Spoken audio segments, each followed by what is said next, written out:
Now, sagutin natin yung tanong na, bakit ba gumawa ng impyerno ang Panginoon?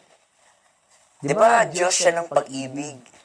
Di ba Diyos siya ng grasya? Meron bang Diyos na mapagmahal na gagawa ng impyerno?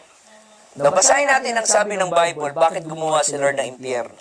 Sa Matthew chapter 25 verse 41. Matthew 25:41. Pakibasa, Cedric, kung meron na dyan sa'yo. Matthew 25:41. Pwedeng Tagalog, pwedeng English, ano mo dyan. Lumayo kayo sa akin, kayong mga isinumpa. Doon kayo sa apoy na walang hanggan, na inihanda para sa Diablo at sa kanyang mga anghel. Okay? So, kanino daw hinanda ang impyerno? Para sa Diablo